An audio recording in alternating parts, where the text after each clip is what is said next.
الأصدقاء الأعزاء، الصديقات العزيزات، مرحبا. في الفيديو السابق أنا قلت أنه راح أحكي عن موضوع مهم.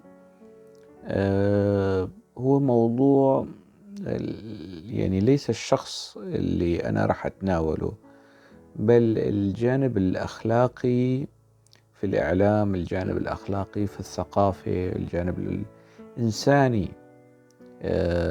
والأخلاقي في العملية الإعلامية والثقافية. إنه مهما يعني أشخاص، مؤسسات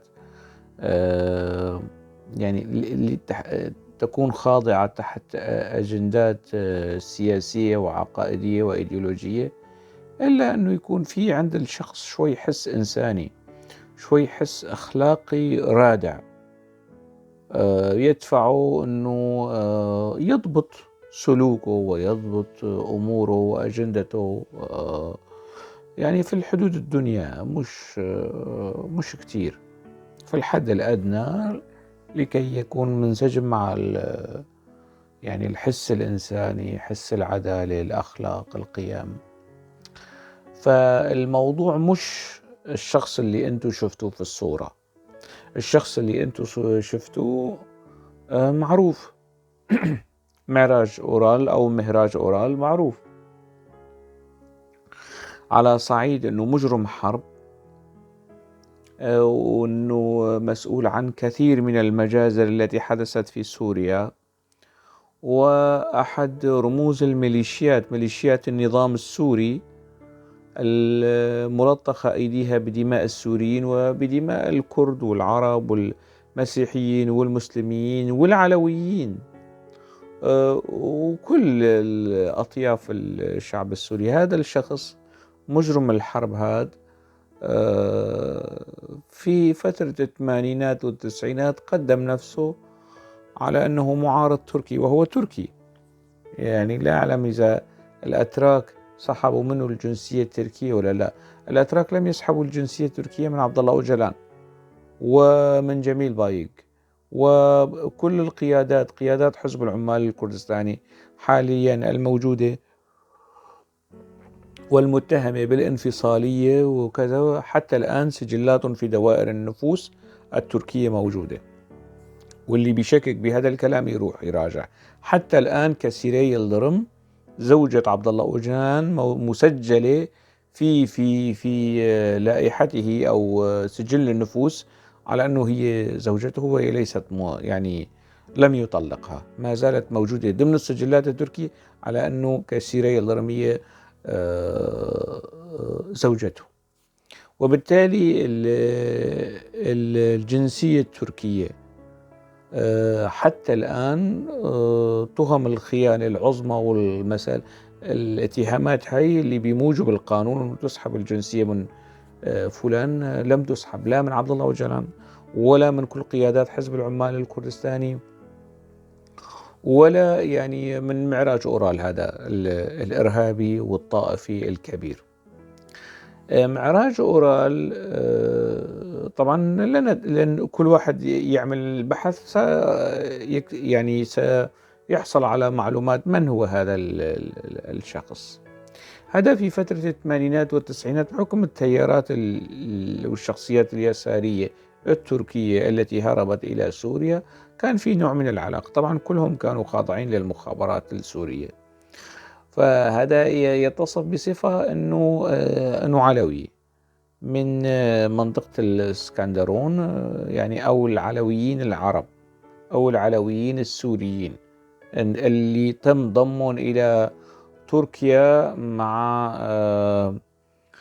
مع سلخ لواء الإسكندرون.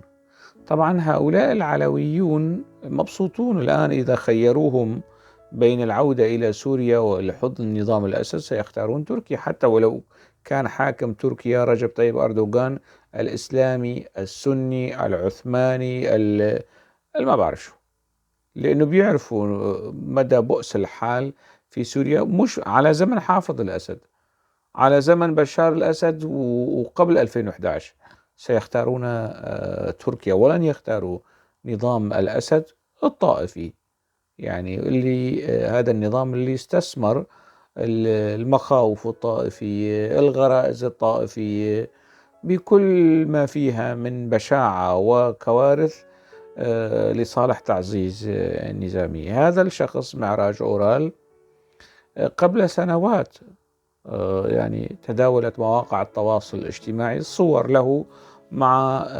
مقاتلات كرديات من حزب الاتحاد الديمقراطي أو قوات سوريا الديمقراطية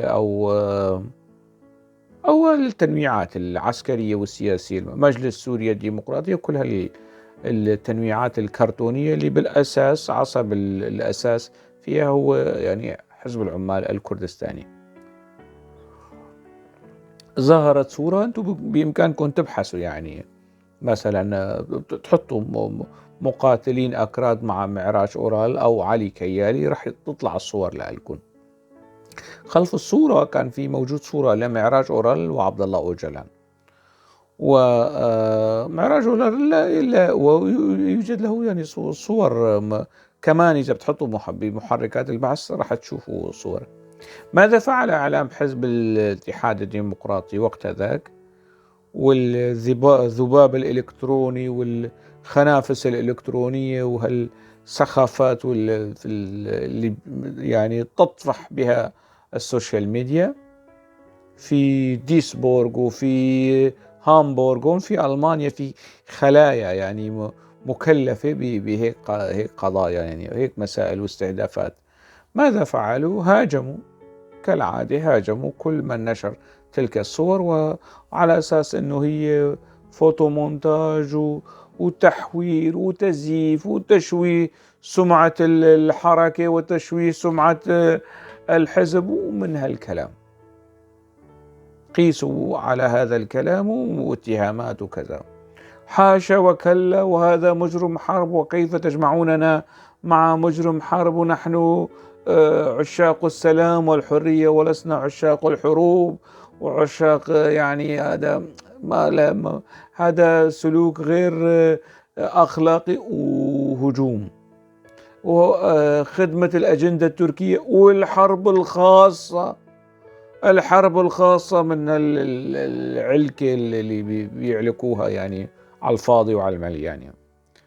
يعني الموضوع كله مش صحيح. لا معراج أورال له علاقة بحزب العمال الكردستاني، ولم يلتقي بحزب العمال الكردستاني، وليس له علاقة بأوجلان، وليس له علاقة بقسد ولا بمسد ولا ببيدة ولا بأي شيء من هذا الكلام. آمنا وصدقنا. كل هذا الكلام الذي قيل عن علاقة بين معراج أورال وحزب العمال الكردستاني وتفريخاته في سوريا كذب، حرب نفسية، حرب خاصة. لكن الصورة اللي أنتوا شفتوها حاليا هي لحوار مع معراج أورال. من الذي قام بالحوار؟ وكالات إعلامية ناشطة وعاملة في سوريا تابعة لحزب العمال الكردستاني، وكالة هوار نيوز، وكالة أنباء هوار نيوز. والحوار ليس ببعيد، يعني الحوار حسب ما يعني أنا رح نزل الرابط أسفل الفيديو وخلي يشيلوا الحوار، لكن هو موثق بالصورة كمان. يعني في 14 حزيران لهذا الشهر، شهر حزيران، نحن الآن في حزيران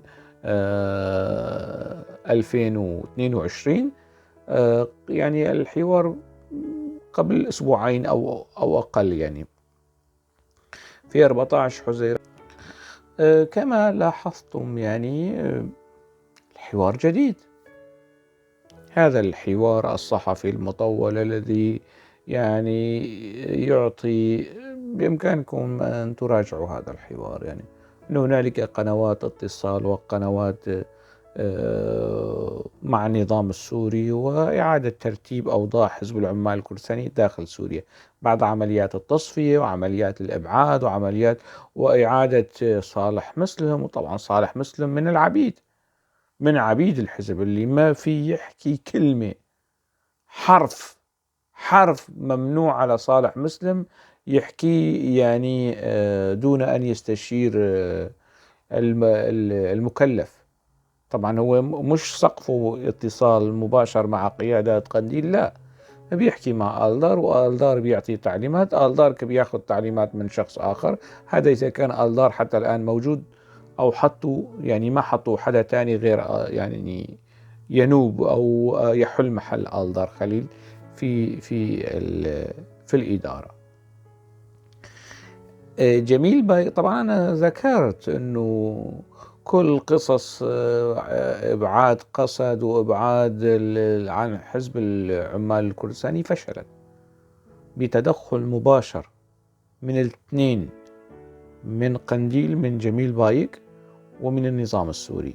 الاثنين أفشلوا هذه العملية، وهي كانت عملية ربما يعني يكتب لها النجاح وتحظى بنوع من الدعم والتغطية والقصص هي من الأمريكيين والأوروبيين في حال نجاح القصة أنه يبعدوا حزب العمال الكردستاني عن الموضوع. لكن يعني بصيص الأمل اللي كان موجود هو كمان راح. الآن مصير يعني مصير مظلوم عبده على المحك.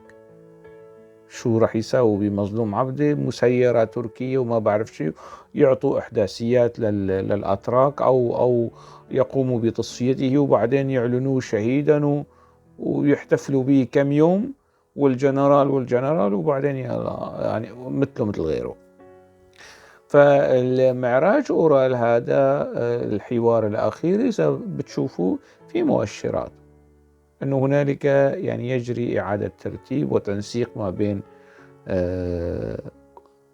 قنديل والقرداحة، قاف قاف محور قاف قاف، يعني ووصل إلى مرحلة متقدمة بدليل هذا الحوار. وهذا الحوار يعني أنا راح أنشر الروابط، يعني النسخة التركية ومترجم للكردي ومترجم للعربي، يعني أولو هذا الحوار أهمية كبيرة. مين هذا؟ معراج أورال. من معراج أورال؟ معراج أورال شخص مجرم حرب، قائد ميليشيا، مثله مثل أي قاتل مجرم مرتزق لدى نظام أردوغان، لصالح نظام أردوغان، من الفصائل الإرهابية التكفيرية الإسلامية. لكن هذا نسخة أخرى، هذا نسخة تابعة للنظام السوري. طبعا ما في فرق ما بين حزب العمال الكردستاني ومعراج أورال، لأنه اثنين رضعانين من نفس البز. يعني معذرة، أنا في هذا الفيديو راح أحكي شوية كلمات خادشة للحياء الآبوتشي. هذا إذا ضل عندهم حياء، يعني ضل عندهم شوية خجل، شوية ذوق، شوية أخلاق. فالاثنين، حزب العمال الكردستاني ومعراج أورال، رضعانين من نفس البز البعثي، من نفس الثدي، من نفس الضرع البعثي الأسدي الأمني الطائفي الفاشي. فمش هالمشكلة الكبيرة. المشكلة وين؟ يعني السؤال، فين السؤال اللي بيطرحوا انه طيب القضية واضحة؟ القضية في هؤلاء المرتزقة والملتزقة اللي في إعلام حزب العمال الكردستاني وحزب الاتحاد الديمقراطي، اللي كانوا عاملين حالهم هيك ما بيشوفوا وبيتنكروا أي علاقة مع النظام السوري. بعدين أفصحوا العلاقة عن النظام السوري، بعدين صاروا يتنكروا العلاقة مع الميليشيات الإرهابية والمرتزقة مثل المعراج أورال. بعدين هلا الإعلام تبعهم مش بس وبل يولي أهمية كبيرة. يعني تصريح آلدار خليل لا يترجم هيك للتركي وللعربي وللكردي ويمكن للغات. أنا دورت في القسم الروسي، يمكن أشوف بالقسم الروسي والإنجليزي كمان. معراج أورال مجرم حرب، ويمكن مصنف ضمن يعني قوائم العقوبات الأمريكية. إجمالا الحوار في حزيران 2022. يعني هلا شو وضعية الأستاذ الكبير نواف خليل؟ يعمل لي فيها وضعية المزهرية إنه مش شايف شيء؟ ما هو مش مزبوط يعني هذا الكلام. شو وضعية الأستاذ الكبير الباحث طارق حمو؟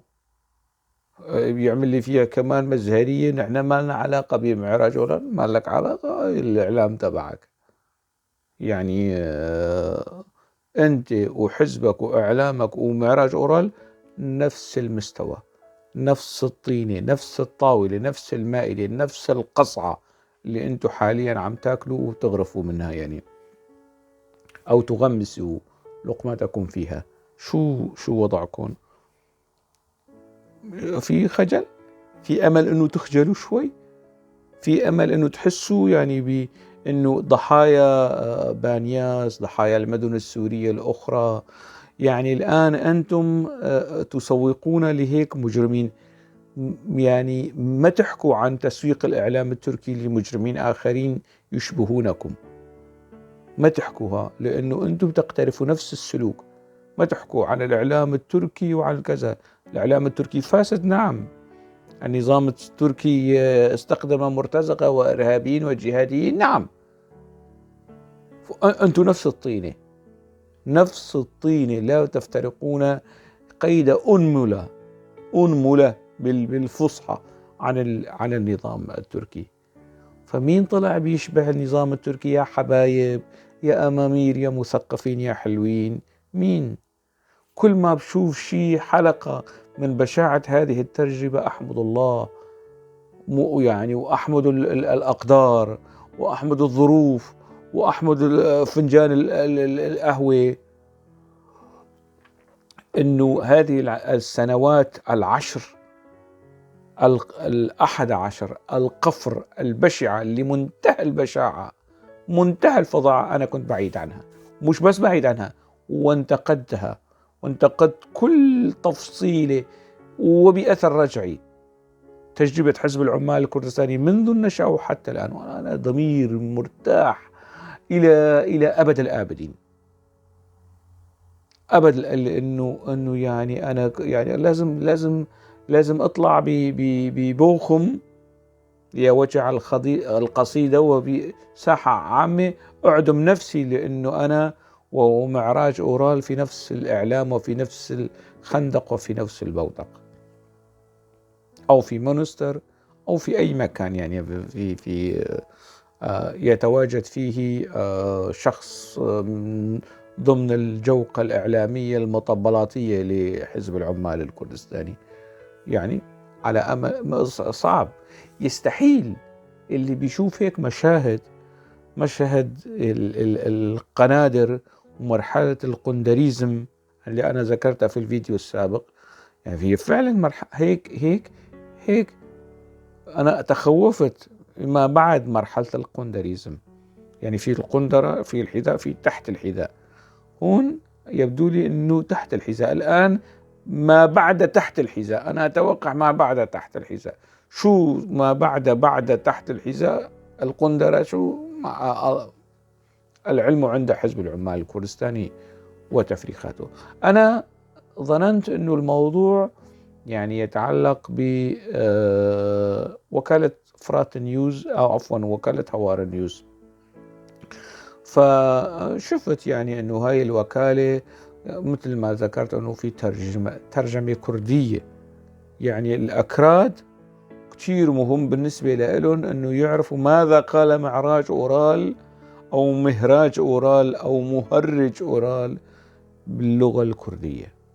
ماذا هذا الأيقونة، أيقونة الإرهاب والطائفية والإجرام، ماذا يعني؟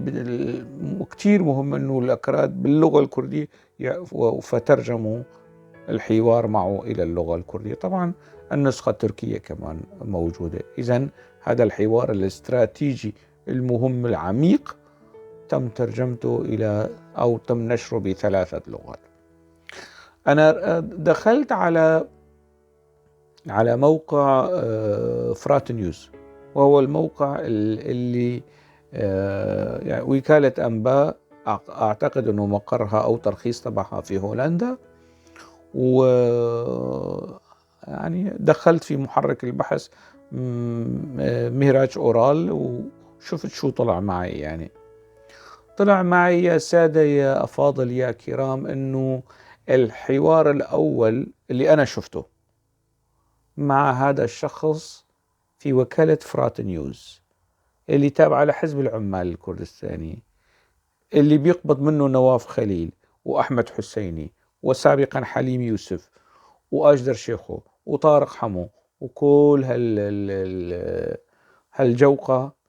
الحوار الأول منشور في وكالة فرات نيوز في 22 حزيران 2018.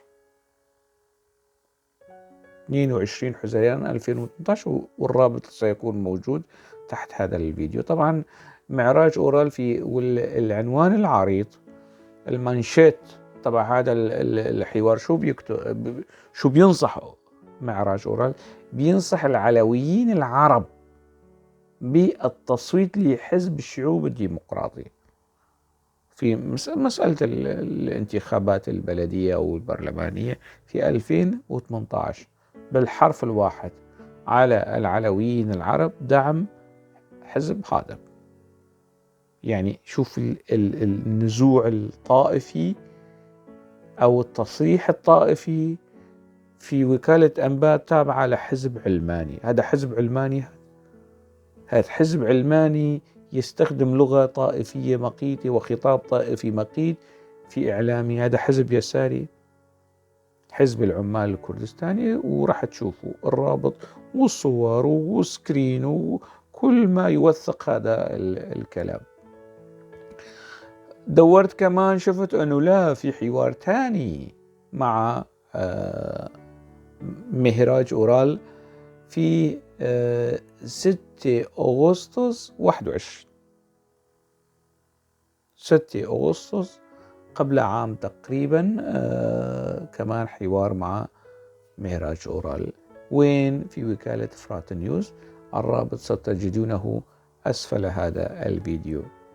إذن أنا أحاول جاهدا أن أصدق حزب العمال الكردستاني، وأتمنى من نواف خليل وكل هؤلاء الإعلاميين الموجودين في هذا الحزب، حسين جنبو، يطلع لي ويحاول يساعدني أن أصدق هذا الحزب، يحاول يساعدني أن يأخذ، والآبوتشين الجدد شورش درويش وآزاد علي وكل اللي كانوا محسوبين على التقدمي واللي كان محسوب على شيخ آلي وكل اللي حاليا بشكل أو بآخر ونورث بريس وكل القصص الكاذبة هاي، يجوا يحاولوا يقنعوني أنه لا، أنت مخطئ. يعني حزب العمال الكردستاني لم يكذب في هذه القصة، هو صادق. لكن شوف، حزب العمال الكردستاني كان صادقا في هذه النقطة وأنت لم ترى صدقه أو تعاميت أو تجاهلت عمدا. بصراحة يعني صدقا أنا أريد أن أصدق هذا الحزب في أنه لا، علاقته مع معراج أورال ما كان في شيء اسمه علاقة مع معراج أورال. مين معراج أورال؟ هذا مجرم حرب. نحن ثوار قديسون حماة العرض والعرض والأرض ما بعرف شو حماة، ولا صايرين مسألة يعني والله حسين جمو ما عم تخجل من الحذاء. يعني طارق حمو، نواف خليل، كل هالجوقة هي، يعني ما هذا الحضيض والانحطاط والانحدار من سيء إلى أسوأ، ما بتخجلوا؟ أنا لن أعتب على يعني صالح بوزان وبير رستم وهدلون الآبوتشين الجدد. صار بس نبي كمان شوي هيك عم يتراجع. شو اسمه الثاني، بحر العلوم ومستنقع المعارف، شيء مرة هيك ومرة هيك ومرة، يعني من هالقصص هاي كمان. أنا هدلوني لا، مش في وارد النقاش أو الردع. أنتوا الآبوتشيين اللي يفترض أقحاح، أصحاب المبادئ، أصحاب القيم، أصحاب القضايا، أنتوا شو وضعكم؟ ما محلكم من الإعراب الأخلاقي والتوازن النفسي والتوازن المعرفي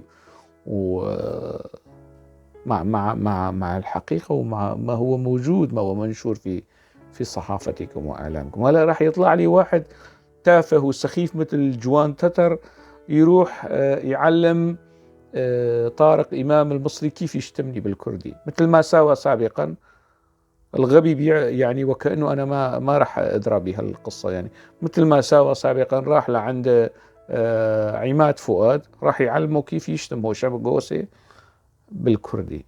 يعني إذا كان عنده ذرة شرف، ذرة ناموس، ذرة أخلاق، يعني يشتمني، خليه يشتمني هو بالكردي، مو يروح يعلم كاتب تافه يجي يشتمني بالكردي.